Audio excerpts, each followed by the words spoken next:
Study IQ IAS, अब तैयारी हुई affordable. Hello and welcome everyone. स्वागत है आप सभी का आपके पसंदीदा प्लेटफॉर्म स्टडी IQ IAS में। मैं प्रशांत आप सभी का स्वागत करता हूं। मैं आशा करता हूं आप सभी अच्छे होंगे, अपना ध्यान रख रहे होंगे और मन लगाकर पढ़ाई भी कर ही रहे होंगे। दोस्तों, आज के इस वीडियो में जो हम सेशन करने वाले हैं वो करने वाले हैं योजना जुलाई महीने की, उसका हम एनालिसिस करेंगे। अब दरअसल जो ये जुलाई महीने की जो मैगजीन है वो कोऑपरेशन यानी कि कोऑपरेटिव सोसाइटीज के ऊपर में बात करता है और ये टॉपिक आपके मेंस एग्जाम के लिए इतना इंपॉर्टेंट है कि यहां से क्वेश्चन आएगा ही आएगा। इस चीज को आप फिक्स मानिए, क्योंकि जहां तक मुझे ध्यान है पिछले एक साल में 2 बार कोऑपरेटिव्स के ऊपर में योजना मैगजीन के ऊपर में स्पेसिफिक फोकस करके आर्टिकल्स आए हैं। तो इस वीडियो के अंदर में हम कोऑपरेटिव्स के बारे में हम पढ़ेंगे और कोऑपरेटिव्स भारत की बढ़ती हुई जनसंख्या के बीच में और ज़्यादा इंपॉर्टेंट हो जाता है एम्प्लॉयमेंट अपॉर्चुनिटीज क्रिएट करने में, सेल्फ एम्प्लॉयमेंट क्रिएट करने में कोऑपरेटिव्स का बहुत इंपॉर्टेंट रोल होता है। तो आगे बढ़ते हैं और आगे बढ़ने से पहले दोस्त ये बहुत ही खास एक इन्फॉर्मेशन कि अगर आप यूपीएससी 2024 के लिए तैयारी कर रहे हैं और आपको लगता है कि आपको कोई कोचिंग ज्वाइन करनी चाहिए तो स्टडी IQ IAS आपके लिए बहुत ही शानदार बेहतरीन अपॉर्चुनिटी लेकर आया है। 11 अगस्त सुबह 8 बजे से इसकी क्लासेस शुरू हो जाएंगी। मॉर्निंग में इसका क्लासेस रहा करेंगी।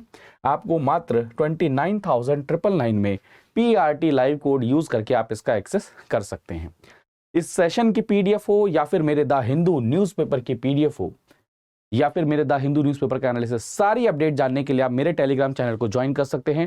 प्रशांत तिवारी नाम है, आप याद रखिए। इसमें 76,000 के आसपास में सब्सक्राइबर हैं, आप उसी वाले को ज्वाइन करिएगा। बहुत सारे फेक सब्सक्राइबर भी, मतलब फेक चैनल भी क्रिएट हो चुके हैं।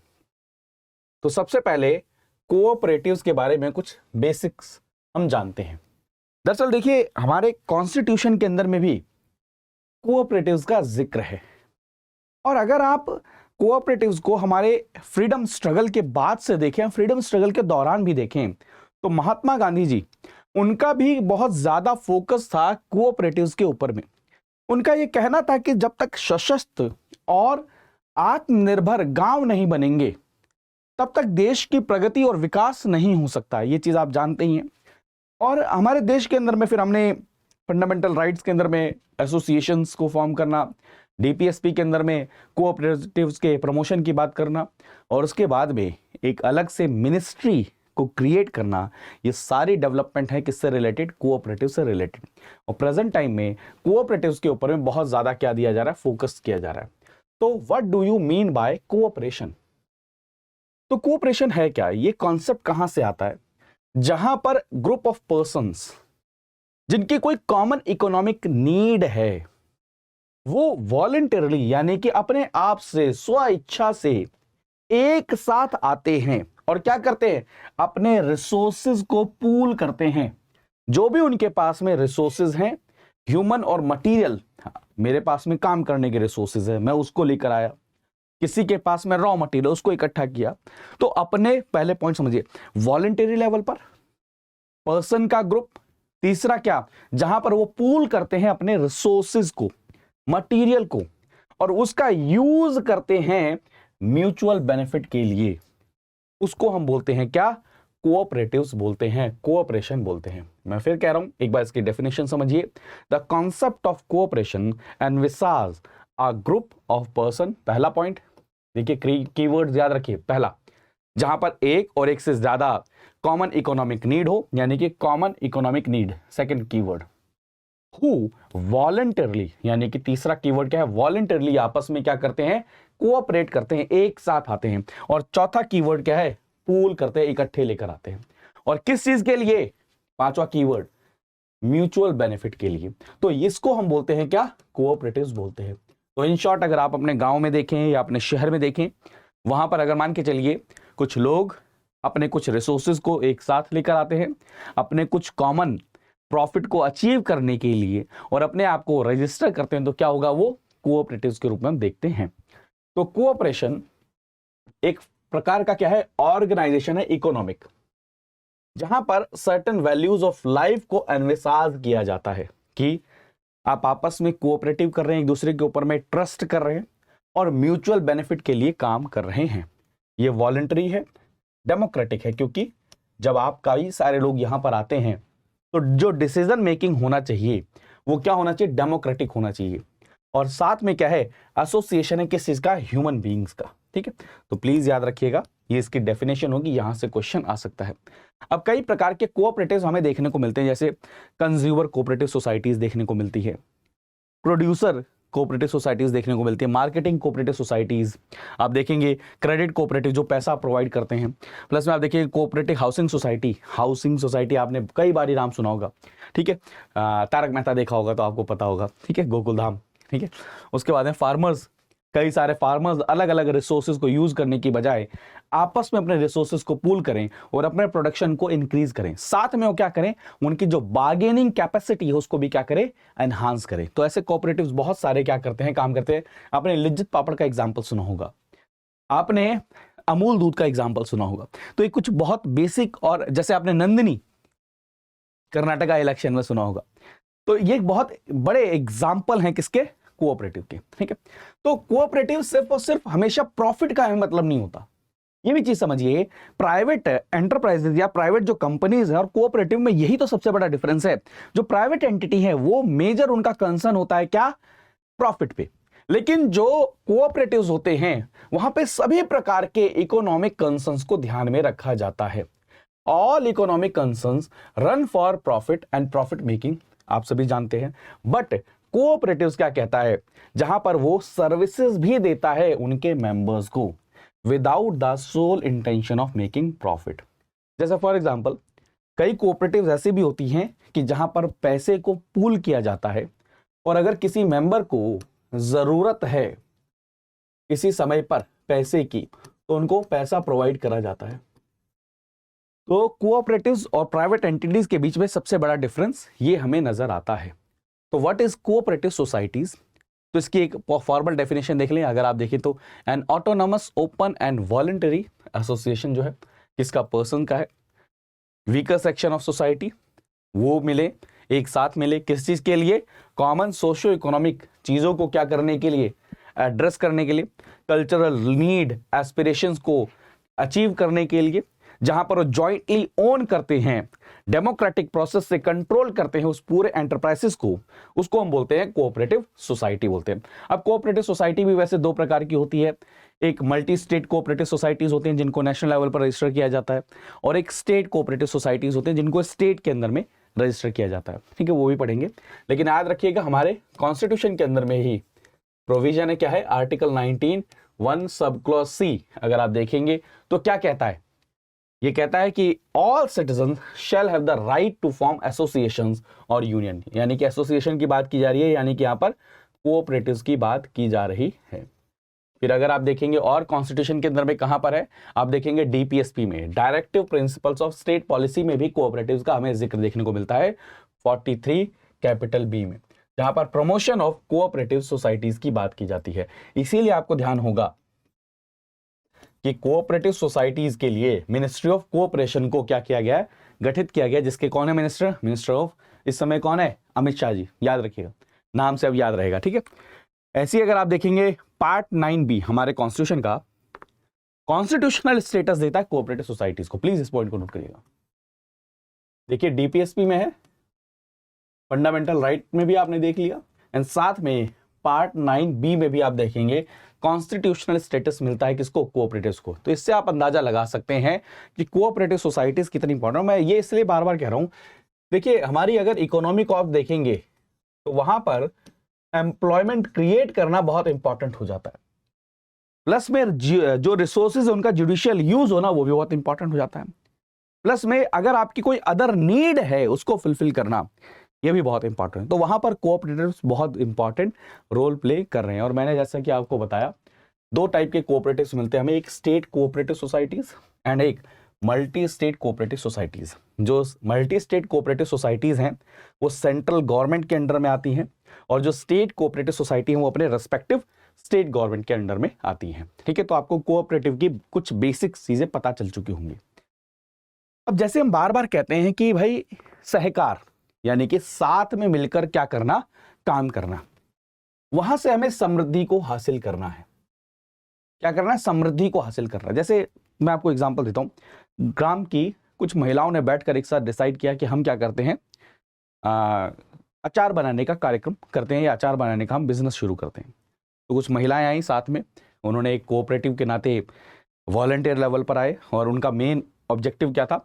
एक मेन ऑब्जेक्टिव था कि एम्प्लॉयमेंट क्रिएट हो, महिलाएं जो इधर उधर क्या में उनका समय इधर उधर वेस्ट होता है उसकी जगह पर क्या है कुछ एम्पावरमेंट क्रिएट हो, प्लस में उनको कुछ सोशियो इकोनॉमिक लेवल पर, फाइनेंशियल लेवल पर क्या बेनिफिट मिले।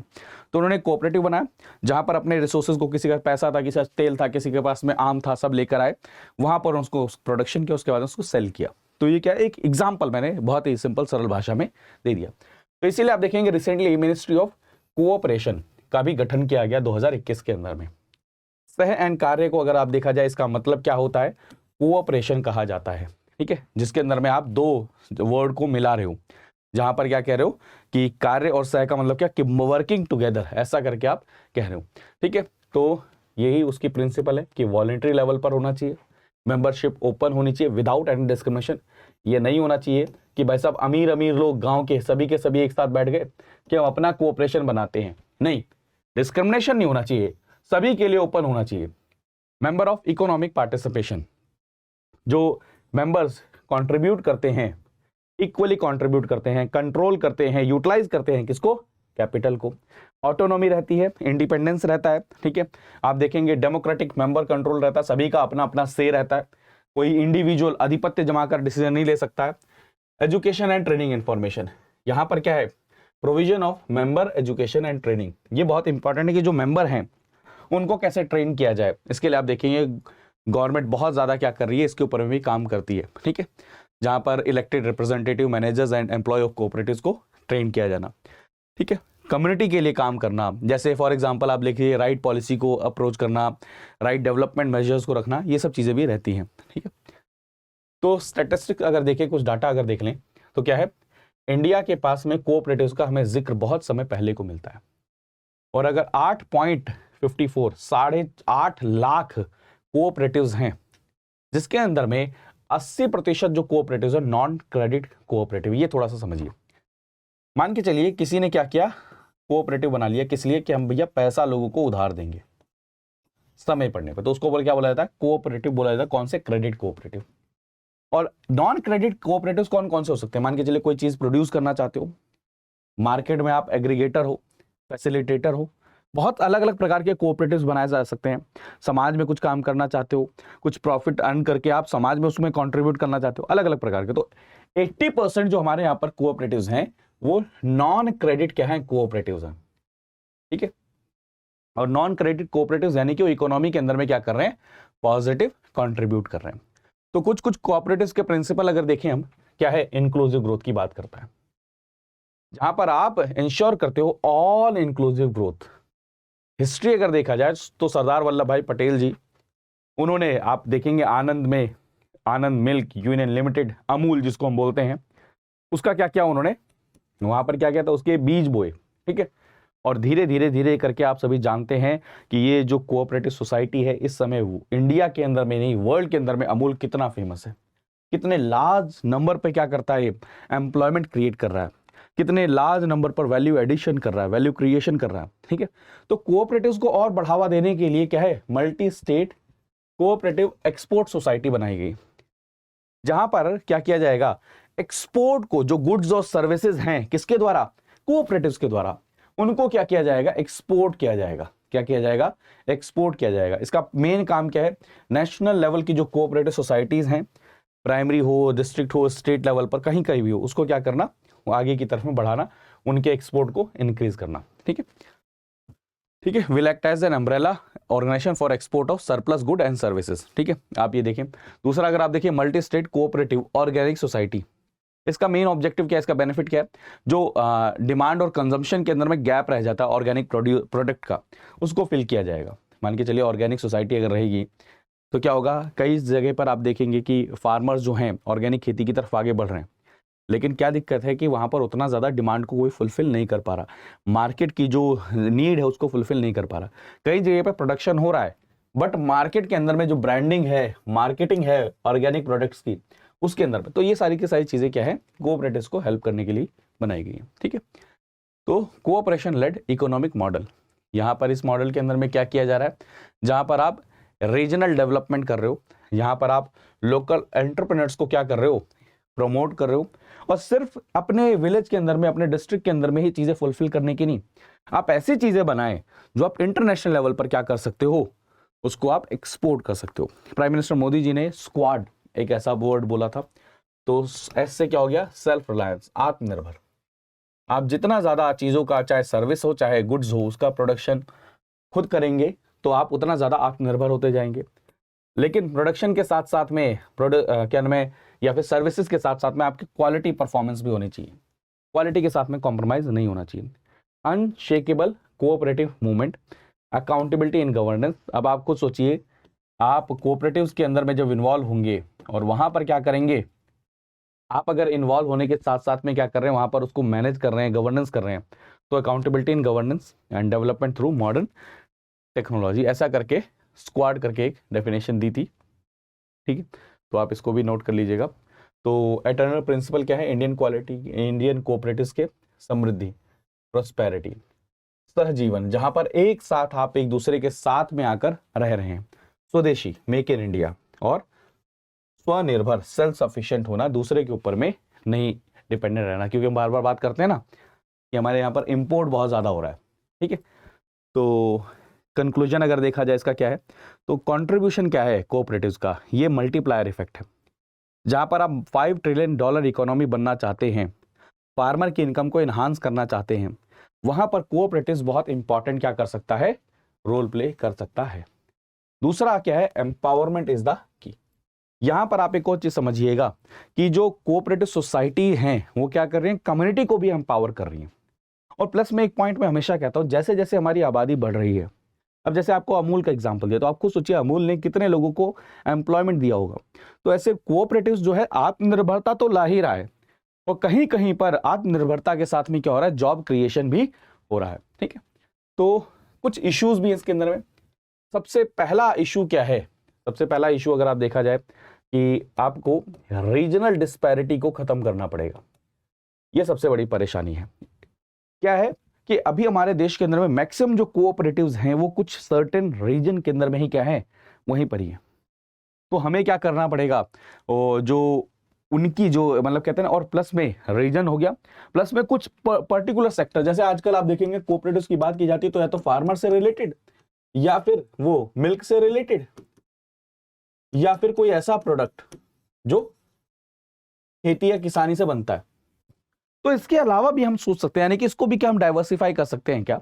प्लस में कई सारे रेगुलेटरी मैकेनिज्म स्टेट गवर्नमेंट की तरफ से लाए जा रहे हैं, तो उसके कारण में भी क्या होता है, बहुत सारी कॉम्प्लेक्सिटीज आ रही हैं, जिसके कारण में भी क्या होता है, ये कई सारे इश्यूज क्रिएट होते हैं। ठीक है, तो गवर्नेंस को इंप्रूव करना है, एजुकेशनल सिस्टम इनको क्या करना है, प्लस में आप देखें प्रोफेशनल मैनेजमेंट करना चाहिए, टाइम टेस्टेड स्ट्रक्चरल रिफॉर्म करने चाहिए, ये सारी की सारी चीजें हमें क्रिएट करनी चाहिए। ठीक है, नेक्स्ट अगर देखा जाए, strategic diversification of cooperatives and business competitiveness. In short ये क्या कहना चाह रहे हैं, एक तो रीजन एंड दूसरा सेक्टर, इन दोनों के अंदर में हमें स्ट्रेटेजिक तरीके से क्या करना चाहिए, डाइवर्सिफिकेशन करना चाहिए, क्योंकि इसकी नीड है। मैं बार बार आपको कह रहा हूं कि अगर आप देखेंगे हमारे देश में कोऑपरेटिव्स हैं, बट मैक्सिमम जो कोऑपरेटिव्स हैं वो लिमिटेड हैं, और कोऑपरेशन भारत के फिलॉसफी में क्या है उसमें गढ़ा हुआ है। ये आप प्लीज याद रखिएगा। इसीलिए प्रधानमंत्री मोदी जी ने क्या बोला, सहकारिता से समृद्धि की तरफ में जाना है। ठीक है, आप सभी इस चीज को बार बार वही चीज इंफॉर्मेशन रिपीट होगी।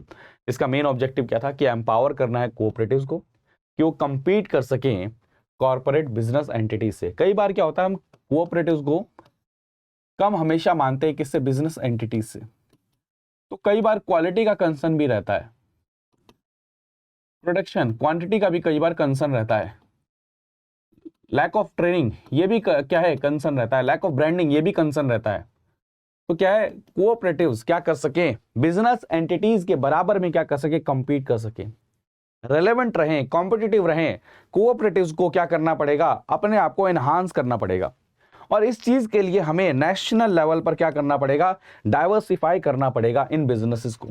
ठीक है, इन बिजनेसेस को, इन कोऑपरेटिव्स को भी क्या करना पड़ेगा, डाइवर्सिफाई करना पड़ेगा। ठीक है, तो वही चीज है, to look beyond primary customer and markets, आपको एक्सप्लोर करना पड़ेगा। और पोटेंशियल मार्केट क्या क्या हो सकती है, कस्टमर की जो नीड है अभी तक फुलफिल नहीं हुई है, उसको आप आइडेंटिफाई करके उसके सेक्टर पे काम कर सकते हैं। आपको प्रॉफिटेबिलिटी के लिए लॉन्ग रन में कैसे प्रॉफिट कमाया जाए, ऐसा नहीं करना है ना कि आपने कोई कोऑपरेटिव बना दिया जो लिमिटेड समय के लिए प्रॉफिट दे पाए, बाद में प्रॉफिट ही ना दे पाए। फंड कैसे जनरेट हो अपनी फंक्शनिंग के लिए, कैसे नई नई रिसर्च एंड डेवलपमेंट क्यों ना लेकर आया जाए, क्यों ना नए प्रोडक्ट को डेवलप किया जाए कोऑपरेटिव्स के द्वारा, क्यों ना रेलेवेंट रहा जाए, कॉम्पिटिटिव रहा जाए मार्केट के अंदर में। तो ये सारी की सारी चीजें हैं। तो उसके लिए क्या इंपॉर्टेंट, सबसे पहले आपका गोल क्या है, कोऑपरेटिव का गोल क्या है, कि वो क्या चाहते हैं, क्या पर्पस है, उसको एनालाइज करना, ये सबसे इंपॉर्टेंट है। अब जैसे मैंने आपको बताया कि प्रोडक्ट डाइवर्सिफिकेशन की जरूरत है। जैसे अगर आप देखेंगे इस समय पर फॉर एग्जांपल अमूल इंडिया का लार्जेस्ट और मोस्ट सक्सेसफुल डेयरी प्रोडक्ट है, तो मैक्सिमम अगर आप देखेंगे क्या है, डेयरी प्रोडक्ट की तरफ जा रहे हैं। लेकिन इसने क्या किया, अपने आप को डाइवर्सिफाई किया। कहाँ डेयरी प्रोडक्ट था, सिर्फ मिल्क से शुरू किया, बाद में क्या किया, अपने आप को डाइवर्सिफाई किया आइसक्रीम के अंदर में, और कई सारे फ्रोजन मिल्क चीजें बनानी शुरू करी, जिससे अपने बिजनेस को क्या कर सके, इंक्रीज कर सके। तो यानी कि प्रोडक्ट डाइवर्सिफिकेशन की भी क्या है, जरूरत है। दूसरा देखा जाए जियोग्राफिक डाइवर्सिफिकेशन की भी जरूरत है। जैसे आप देखेंगे कि ज्यादातर जो मैक्सिमम एंटिटीज हैं वो कुछ सेक्टर, जैसे आप वेस्टर्न इंडिया की बात करें, वहां पर आपको सदर्न इंडिया में कुछ सिलेक्टेड रीजन वहां पर आपको देखने को मिलेगा। तो जो मार्केट है, न्यू मार्केट को आइडेंटिफाई करना, न्यू कस्टमर्स को आइडेंटिफाई करना और उनकी नीड को क्या करना, फुलफिल करना, सेटिस्फाई करना, ये बहुत ज्यादा जरूरी है। ठीक है, जैसे आप नंदिनी का एग्जांपल दिया, नंदिनी गुड लाइफ, ये कहां पर है, कर्नाटका मिल्क फेडरेशन जो क्रिया किया गया वहां पर क्या कर रहा है, प्रोड्यूस कर रहा है। जैसे और दूसरा क्या है, सर्विस डाइवर्सिफिकेशन की भी जरूरत है। जैसे आप देखें फॉर एग्जांपल, आप देखें कि क्या नाम है, अंजर कंदी जो अर्बन कोऑपरेटिव्स बैंक है केरल के अंदर में, वो प्राइमरी प्रोडक्ट के ऊपर में ही काम नहीं करता, बल्कि वो क्या कर रहा है, कोकोनट्स को भी सेल करता है, कोकोनट वाटर, मिल्क, ऑयल, इसको भी सेल करता है। यानी कि सिर्फ वो क्या है, मतलब समझ लें, अपनी सर्विसेज को भी आप डाइवर्सिफाई कर सकते हैं, रीजन्स को डाइवर्सिफाई कर सकते हैं, अलग अलग रीजन के अंदर जाके आप क्या है, वहां की जो नीड है उसको आप डाइवर्सिफाई कर सकते हैं, और कस्टमर जो प्रोडक्ट चाहता है उसके अंदर में तो डाइवर्सिफिकेशन हो ही सकता है। ठीक है, नेक्स्ट है empowering agriculture credit cooperative through digitization. Simple सी भाषा में समझिएगा कि एग्रीकल्चर के लिए क्या चाहिए, पैसा चाहिए, यानी कि क्रेडिट चाहिए। अब क्रेडिट कई जगह से आता है, एक तो फॉर्मल बैंक वगैरह से आता है, एक कई जगह से आता था, कहां से, प्राइवेट साहूकारों से। साहूकार का क्या मेन मकसद होता था, प्रॉफिट कमाना। तो वहां पर आया क्या, ऐसे कोऑपरेटिव्स आए जो क्या करेंगे, क्रेडिट कोऑपरेटिव्स, जो एग्रीकल्चर फील्ड के अंदर में क्या करेंगे, कंट्रीब्यूट करेंगे, वहां पर क्रेडिट प्रोड्यूस करेंगे, वहां पर क्रेडिट देंगे। तो इनको क्या करना है, एम्पावर करना इनको और एनहांस करना, किसके थ्रू, डिजिटाइजेशन के थ्रू। ठीक है, जिससे मैक्सिमम वेलफेयर जो है निकाला जा सके यहां से। ठीक है, यहां पर आप सभी जानते हैं कि टेक्नोलॉजिकल एडवांसमेंट हो रहा है, जो रूरल कोऑपरेटिव क्रेडिट इंस्टीट्यूशंस हैं उनको भी अपने आप को चेंज करने की जरूरत है। ठीक है, आप समझ रहे हैं कि जिससे वो सर्विसेज को और ज्यादा आगे तक प्रोड्यूस कर सकें। बैंकिंग सर्विसेज फास्ट होनी चाहिए, एफिशिएंट होनी चाहिए, कॉस्ट इफेक्टिव होनी चाहिए और सिक्योर भी होनी चाहिए। तो इस लेवल पर भी कोऑपरेटिव को काम करना पड़ेगा। ठीक है, तो अगर आप देखेंगे एग्रीकल्चर अगर फील्ड के अंदर में देखा जाए तो बहुत जरूरी है पैसा, और फाइनेंसिंग के अलावा अगर आप देखा जाए, मतलब आप देखिए ग्रेन प्रोडक्शन अगर आपको जाना है, करना है, तो वहां पर फाइनेंस की बहुत ज्यादा जरूरत है। ठीक है, तो फूड ग्रेन्स का सिर्फ और सिर्फ फाइनेंस के अलावा और क्या क्या ऑप्शन हो सकता है, क्रेडिट रिक्वायरमेंट और कहां कहां आ सकती है, ये भी देखना पड़ेगा, क्योंकि फार्मर की भी क्या हो रही है, डिमांड चेंज हो रही है। पहले का समय ऐसा था जहां पर सिर्फ और सिर्फ पैसा खेती के लिए ही चाहिए होता था, अब क्या और फील्ड के अंदर में डाइवर्सिफिकेशन हो सकता है क्या। ठीक है, ह्यूज फाइनेंसिंग अपॉर्चुनिटी प्रोड्यूस होती है किसके लिए, रूरल क्रेडिट कोऑपरेटिव्स के लिए, जहां पर फार्मर्स और जो प्रोड्यूसर ऑर्गेनाइजेशंस है उनको सर्विसेज प्रोवाइड की जा सकती हैं। भारत देश में अगर देखा जाए तो स्टेट कोऑपरेटिव्स बैंक है स्टेट लेवल पर, डिस्ट्रिक्ट सेंट्रल कोऑपरेटिव्स बैंक है डिस्ट्रिक्ट लेवल पर, और प्राइमरी एग्रीकल्चर कोऑपरेटिव सोसाइटीज हैं जो विलेज लेवल पर हैं, जो क्या करती है, क्रेडिट प्रोवाइड करती हैं फार्मर को।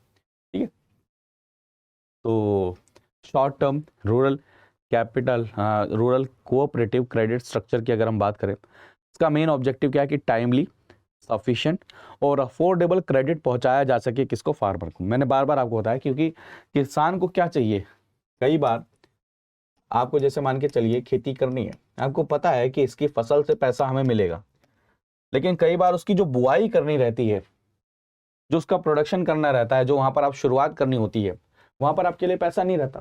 तो ये एक साइकिल चलता ही रहता है। अगर आप एग्रीकल्चर इकोनॉमी को देखेंगे कि वहां पर पैसा लेना, क्रेडिट, शॉर्ट टर्म क्रेडिट लेना, इसीलिए आपने ध्यान दिया होगा, मतलब एक एग्जांपल दे रहा हूँ, किसान क्रेडिट कार्ड करके स्कीम आई थी, जिसके अंदर में किसान को क्या है, क्रेडिट कार्ड दिया जाता था, सरकार के द्वारा लेकर आए थे। ठीक है, तो ये क्रेडिट फैसिलिटीज के लिए क्या है, बहुत इंपॉर्टेंट है। तो इनकी जो रेगुलेशन है या कौन करता है, शॉर्ट टर्म रूरल जो कोऑपरेटिव क्रेडिट स्ट्रक्चर है उसके अंदर में, तो आपके क्या नाम है, जो मेंबर्स और ओनर्स हैं वो करते हैं इसको। ज़्यादा इसके अंदर पढ़ने की जरूरत नहीं है, ज़्यादातर मैक्सिमम जो आते हैं किसके अंदर में आते हैं, रिजर्व बैंक ऑफ इंडिया के अंदर में आते हैं या फिर नाबार्ड के अंदर में आते हैं। तो कोऑपरेटिव क्रेडिट क्या है, कोऑपरेटिव क्रेडिट इंस्टीट्यूट अगर आप देखेंगे वो compete नहीं कर पा रहे हैं इस समय पर, क्योंकि वो टेक्नोलॉजी को अडॉप्ट नहीं कर पा रहे हैं। मैं फिर बार बार वही चीज़ कह रहा हूँ, समय के साथ आपको बदलना पड़ता है। एक समय ऐसा था जब फार्मर की नीड अलग थी, आपका वर्क कल्चर अलग था। अब फार्मर की नीड अलग है, डिमांड अलग है, वर्क का टाइम और एफिशिएंसी अलग है। तो कोऑपरेटिव्स वहां पर बहुत इंपॉर्टेंट, जो क्रेडिट कोऑपरेटिव्स हैं, अगर वो सूटेबल टेक्नोलॉजी लेड डिजिटाइजेशन अगर शुरू करते हैं, उनको अडॉप्ट करते हैं, तो वो नीड को भी फुलफिल कर पाएंगे, प्लस में अपना जो कहते हैं ना रेलेवेंस, उसको भी बनाए रखेंगे। ठीक, तो नई नई टेक्नोलॉजी को अडॉप्ट करना और कोऑपरेटिव क्रेडिट को और इन्हांस करना, ये बहुत ज़्यादा ज़रूरत है। लैक ऑफ इंफ्रास्ट्रक्चर, ये भी एक बहुत बड़ा इशू रहता है, क्योंकि कंप्यूटर इंफ्रास्ट्रक्चर ये अवेलेबल नहीं होता है, इंटरनेट अवेलेबल नहीं होता, सपोर्ट, डाटा प्रिपरेशन वो अवेलेबल नहीं रहता, डाटा एंट्री अवेलेबल नहीं रहता, ट्रेंड और डेडिकेटेड मैन पावर अवेलेबल नहीं रहते। ये सब चीज़ें भी क्या करती हैं, इम्पैक्ट करती हैं जो क्रेडिट कोऑपरेटिव्स हैं उनके डिजिटाइजेशन के अंदर में। ठीक है, साइबर रिस्क एक इस समय पर बहुत बड़ा चैलेंज है कई सारी कोऑपरेटिव्स के ऊपर में। आपने देखा होगा कई सारे कोऑपरेटिव्स बैंक के अंदर में बहुत सारे ऐसे फ्रॉड हुए, साइबर रिस्क। तो इंटरनेट बैंकिंग, मोबाइल बैंकिंग, ये फैसिलिटीज भी प्रोवाइड करना कि जहां पर भी फार्मर है वो क्या कर सके, इनका एक्सेस कर सके। ठीक है, तो क्रेडिट इंस्टीट्यूशंस कोऑपरेटिव के अभी भी वो इंप्लीमेंट नहीं कर पाए हैं साइबर रिस्क के कारण में, या फिर lack of technology, lack of infrastructure के कारण में। तो इसके लिए क्या है, ठीक है, हमें काम करना चाहिए, डिजिटाइजेशन होना चाहिए। तो cyber security risk and rate of cyber fraud are comparatively high in cooperative bank due to low investment in system security। और कई सारे जो कोऑपरेटिव बैंक हैं, क्रेडिट फैसिलिटी वाले सिस्टम है, जहां पर फार्मर का, वहां के लोगों का पैसा जमा है, वहां पर क्योंकि वो इन्वेस्टमेंट नहीं करते हैं सिस्टम सिक्योरिटी के ऊपर में, तो वहाँ पे फ्रॉड होने के बहुत ज़्यादा चांसेस रहते हैं। ठीक है, तो ये सारी की सारी चीज़ें हैं, आप यहाँ से देख सकते हैं। नेक्स्ट जो है developing pathways for non credit cooperatives. Non credit cooperatives का मतलब क्या, जो क्रेडिट से रिलेटेड नहीं है, क्योंकि यहाँ पर हम जॉब क्रिएशन की बात करेंगे और वही डाटा बार बार रिपीट होगा।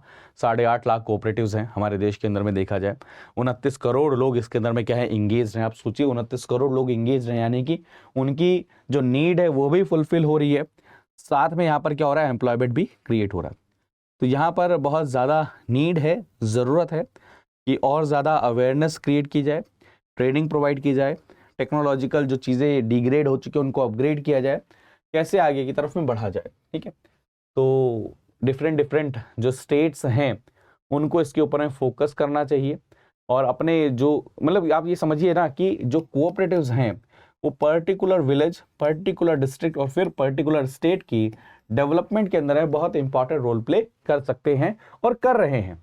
तो नॉन क्रेडिट कोऑपरेटिव्स को हमें आगे बढ़ाना चाहिए। हमें ये फोकस नहीं करना चाहिए कि one size fit for all, उसी तरीके से चलो कि हर सेक्टर में जो भी कोऑपरेटिव है सबके लिए एक ही लॉ बना दो, नहीं, हर किसी की अपनी अपनी नीड अलग अलग होती है, उसके हिसाब से हमें काम करना चाहिए। ठीक, जैसे उद्यम पोर्टल आप देखें, तो उद्यम पोर्टल के अंदर में क्या किया गया, ministry of micro, small and medium enterprises ने गवर्नमेंट ऑफ इंडिया की, उसने अलाउ किया कोऑपरेटिव्स को एज ए एमएसएमई अपने आप को रजिस्टर करे उद्यम पोर्टल पे, जिसके कारण में क्या हो सकता है, प्रोक्योरमेंट हो सकता है। इसके कारण में क्या होगा, स्ट्रॉन्ग सप्लाई चेन क्रिएट होगी, प्लस में क्या होगा, आप यहाँ से परचेज और सेल दोनों चीजें कर सकते हैं, ये सब चीज होगी। ठीक है, डाइवर्सिफिकेशन की जरूरत है, आप प्रोडक्ट मिक्स कैसे आगे बढ़ा सकें, डिफरेंट एक के बाद में जहां पर सेचुरेशन आ गया तो डिफरेंट प्रोडक्ट हमारा क्या हो सकता है, इस लेवल की प्लानिंग होनी चाहिए। अवेयरनेस होना चाहिए, कैपेसिटी बिल्डिंग, कई बार जो इन्फॉर्मेशन है वो रिडंडेंट रहती है, जैसे अब कई इन्फॉर्मेशन हमारे सेशन में रिडंडेंट है तो उसको बार बार रिपीट करने की जरूरत नहीं है, कई चीजें पुरानी हो सकती हैं तो उनको अपडेट करने की जरूरत है। ठीक, तो आप समझ रहे हैं कि कोऑपरेटिव्स अपने आप में बहुत इंपॉर्टेंट है, जहां से जॉब अपॉर्चुनिटी तो क्रिएट हो रही है, जो सोशल और इकोनॉमिक लेवल पर जो नीड है वो भी फुलफिल हो रही है, साथ में जो इकोनॉमी है फार्मर की, विलेजर की, रूरल इकोनॉमी, क्या में हाउसिंग इकोनॉमी, कई सारी इकोनॉमी को आप देख लें, उसके अंदर में भी क्या हो रहा है, वहां पर अपॉर्चुनिटीज क्रिएट हो रही हैं, उसके अंदर में भी क्या हो रही है, आपका मल्टीप्लायर इफेक्ट क्रिएट हो रहा है। और एक और चीज, इससे एंटरप्रेन्योरशिप भी आ रही है। कोऑपरेटिव एंटरप्रेन्योरशिप इकोनॉमिक डेवलपमेंट के लिए बहुत इंपॉर्टेंट है। हर जगह पर बड़ी बड़ी कंपनीज नहीं क्रिएट की जा सकती, हर जगह पर बड़ी बड़ी इंडस्ट्रीज नहीं लगाई जा सकती, तो वहां पर कोऑपरेटिव्स बहुत इंपॉर्टेंट रोल प्ले करते हैं। और वहां पर आपके दिमाग में अगर विजन है तभी तो आप लोगों को साथ लेकर आओगे, यानी कि आपने सोचा, यानी कि आप एक चीज समझिएगा कि जो लीडर है, जो कोऑपरेटिव को एस्टेब्लिश कर रहा है, वो अपने आप में एक सोशल लीडर है, उसके पास में विजन है, वहां पर वो चीजों को मैनेज करना चाह रहे हैं, जानते हैं, वो पर्सनली चीजें गेन नहीं करना चाह रहे, बल्कि वो चाहते हैं कि ऐसे बिजनेस को मैनेज किया जाए जो डेमोक्रेटिक प्रोसेस से मैनेज हो, और फर्दर क्या करे, लोगों को फायदा पहुंचाए। तो कोऑपरेटिव एंटरप्रेन्योरशिप कोऑपरेटिव सेक्टर के अंदर में बहुत इंपॉर्टेंट रोल प्ले कर सकता है, और ये प्रोसेस है by which group of individual pool करते हैं अपने फाइनेंसेस को एंड नॉन फाइनेंशियल रिसोर्सेज को भी, जहां से वो न्यू कोऑपरेटिव को शुरू करते हैं, रीमॉडल करते हैं अपने कोऑपरेटिव को, जिससे क्या होता है, socio economic and cultural need को फुलफिल किया जाता है। तो इसको बोला जाता है क्या, कोऑपरेटिव एंटरप्रेन्योरशिप बोला जाता है। कोऑपरेटिव एंटरप्रेन्योरशिप जहां पर आप कॉन्टिन्यूअस इनोवेशन कर रहे हो, आप क्या कर रहे हो, उन मार्केट्स को टैप करने की कोशिश, मतलब आप सोचिए ना, अगर आप प्लान बना रहे हो कि भाई इस वाले प्रोडक्ट को हम प्रोड्यूस कर सकते हैं क्या, या इस वाले सेक्टर पे जाकर हम कल्चर लेवल पर यहां पर इन चीजों को टैप कर सकते हैं क्या, तो मैनेजमेंट से लेकर रिलेशनशिप को मैनेज करने से लेकर मेंबर्स के साथ में कैसे बातचीत होनी चाहिए, डिसीजन मेकिंग में इन्वॉल्व करना, लीडरशिप में इन्वॉल्व करना, यहां पर क्या आ जाता है, कोऑपरेटिव एंटरप्रेन्योरशिप नजर आती है। ठीक है, तो cooperative entrepreneurship quality of employment generation, wealth creation के अंदर में जो अवेलेबल रिसोर्सेज हैं उनका कैसे बेस्ट यूज हो सके उसके अंदर में काम करता है। इफेक्टिव कम्युनिकेशन, हर स्टेक होल्डर के पास में क्या होनी चाहिए, अवेयरनेस होनी चाहिए कि उनकी ड्यूटी क्या है, ये सारी चीजें हमें यहां से निकल कर नजर आती हैं। Training, regular training of the cooperative enterprises के मेंबर की होनी चाहिए, and leaders is a must for cooperative growth. और इससे क्या होगा, मैनेजर्स और लीडर्स क्या होंगे, क्रिएट होंगे, मेंबर्स क्या होंगे, क्रिएट होंगे, और ज्यादा वेल ऑफ उनके पास में इंफॉर्मेशन रहेगी, जिससे वो क्या कर सकते हैं, कोऑपरेटिव के ग्रोथ को और आगे लेकर जा सकते हैं। ठीक है, तो वे फॉरवर्ड क्या होगा, इफेक्टिव कम्युनिकेशन, हर स्टेक होल्डर के साथ में वही जो ड्यूटी के बारे में पता होना चाहिए, ट्रेनिंग होनी चाहिए, रेगुलर ट्रेनिंग से क्या होगा, ग्रोथ होगी। ठीक, और आत्मनिर्भर भारत बनेगा कोऑपरेटिव से। आप तस्वीर देख सकते हैं कि धीरे धीरे जैसे जैसे कोऑपरेटिव्स डेवलप होना शुरू होंगे, हर रीजन में जॉइंटली लोग काम करना शुरू करेंगे, ज्वाइन करना शुरू करेंगे, अपने रिसोर्सेज को पूल करना शुरू करेंगे, और वहाँ से प्रोडक्शन शुरू करेंगे, प्रोडक्शन सर्विसेज सब चीज़ें प्रोवाइड करना शुरू करेंगे, और उसके बाद में ग्लोबल लेवल पर अगर कॉम्पिटिटिव होंगे तो क्या होगा, हमारी जो अपनी डिमांड है, जो अपनी नीड है, वो तो फुलफिल होगी ही होगी, साथ में हम मार्केट के अंदर में भी क्या होगा, इंक्लूजन होगा। ठीक है, तो ये देखें, सोशियो इकोनॉमिक एम्पावरमेंट होगा। कोऑपरेटिव्स क्या करेंगे, बेस्ट इंस्ट्रूमेंट है सोशल लेवल पर और इकोनॉमिक लेवल पर एम्पावरमेंट के अंदर में। यहां से एक और चीज समझिएगा, सोसाइटी के भी डिफरेंट सेक्शन भी तो आकर मिल रहे हैं ना, कास्ट एक बैरियर नहीं है यहाँ पर, तो ये एक बहुत बड़ा एक क्या है, जहां पर फूड सिक्योरिटी के अंदर में काम कर सकते हैं, पॉवर्टी एलिवेशन के अंदर। अब जैसे मान के चलिए आप एग्रीकल्चर प्रोड्यूस को इंक्रीज करने की बात करते हैं तो फूड सिक्योरिटी से रिलेटेड है। अगर आप बात करते हैं कि गाँव के अंदर में सभी को कुछ ना कुछ काम दिया जाए, तो वो क्या पॉवर्टी एलिवेशन के अंदर में काम है, एम्प्लॉयमेंट जनरेशन का काम है। ठीक है, तो मार्केट इंक्लूजन, जहां पर आप क्या करते हैं, अगर मैं अकेले कोई चीज़ प्रोड्यूस कर रहा हूँ या अकेले किसी चीज़ में लगा हुआ हूँ तो वहाँ पे चांसेस बहुत कम है कि मैं उस लार्ज स्केल पर प्रोडक्शन कर पाऊंगा। तो अगर हम एक साथ पूल कर लेते हैं अपने रिसोर्सेज को तो क्या है, हम क्या करेंगे और आगे की तरफ में लेकर जा सकते हैं। तो जो कोऑपरेटिव के रूट्स हमें देखने को मिलते हैं वो एग्रीकल्चर सेक्टर से हमें ज़्यादा देखने को मिलते हैं। तो फूड सिक्योरिटी के लिए फूड प्रोडक्शन के अंदर में कोऑपरेटिव्स का बहुत इंपॉर्टेंट रोल रहा है, एक तरीके से फ्रंट लाइन पर रहते हैं। दूसरा अगर देखा जाए सहकार ग्राम, जहां पर एग्रीकल्चर डेवलपमेंट फूड मैनेजमेंट के लिए विलेजेस को तैयार करना, फार्मर्स को तैयार करना, इसके ऊपर में काम है। जहां पर फार्मर्स को एनकरेज किया जाता है, जहां पर अपने नेचुरल और इकोनॉमिक एसेट को क्या करें, पूल करें, और जहां से एफिशिएंट एंड सस्टेनेबल यूज हो सके उन सभी का। ठीक है, रैशनल एंड एफिशिएंट मैनेजमेंट हो सके लैंड का, वाटर का, कैटल रिसोर्सेज का। अब इससे एक चीज समझिए, अगर डिफरेंट फार्मर है वो अलग अलग खेती कर रहे हैं तो कई बार क्या होता है, रिसोर्सेज भी कई सारे ज्यादा वेस्ट होते हैं।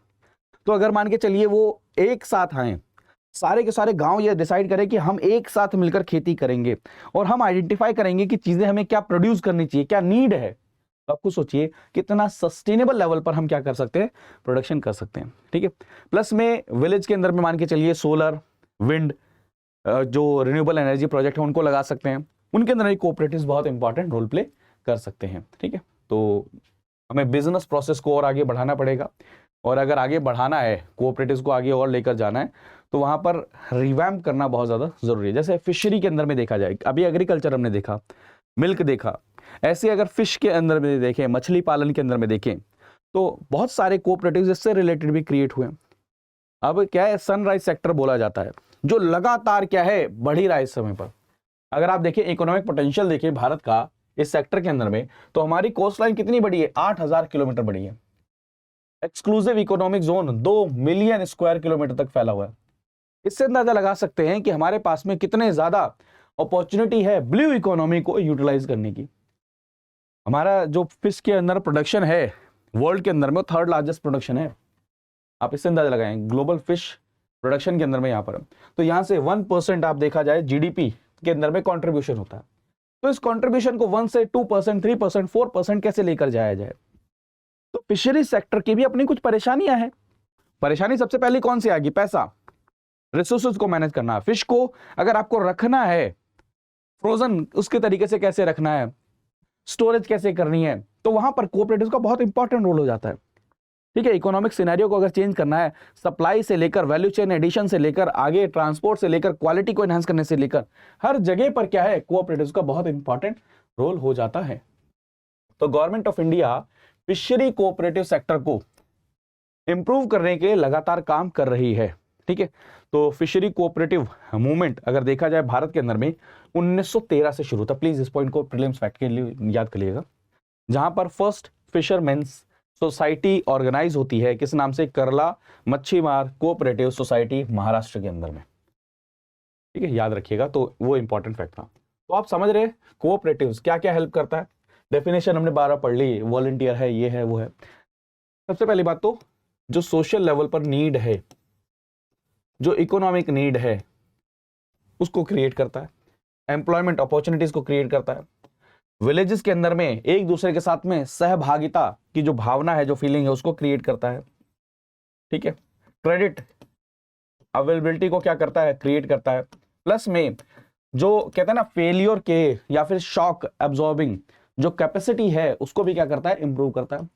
प्लस में इंडिया के अगर पैन इंडिया लेवल पर देखा जाए तो सफिशिएंट हमारी जो डिमांड है उसको फुलफिल करने में क्या करता है, हेल्प करता है, मार्केट की डिमांड को। प्लस में एक्सपोर्ट की एंटिटीज को भी इंक्रीज करने में हेल्प करेगा। तो ये बहुत सारे इंपॉर्टेंट टॉपिक थे, प्लीज इनको नोट कर लीजिएगा। और अगस्त 11 से ये बैच हमारा शुरू हो रहा है, प्लीज इसको मिस मत करिए, आप इसको ज्वाइन करिए, बहुत ही शानदार अपॉर्चुनिटी है। इसकी PDF आपको यहाँ मिल जाएगी। थैंक यू सो मच, अपना ध्यान रखिए, मुस्कुराते रहिए। मैं ऐसी और वीडियो लेकर आता रहूँगा। बाय बाय, टेक केयर दोस्तों, जय हिंद। स्टडी IQ IAS, अब तैयारी हुई अफोर्डेबल।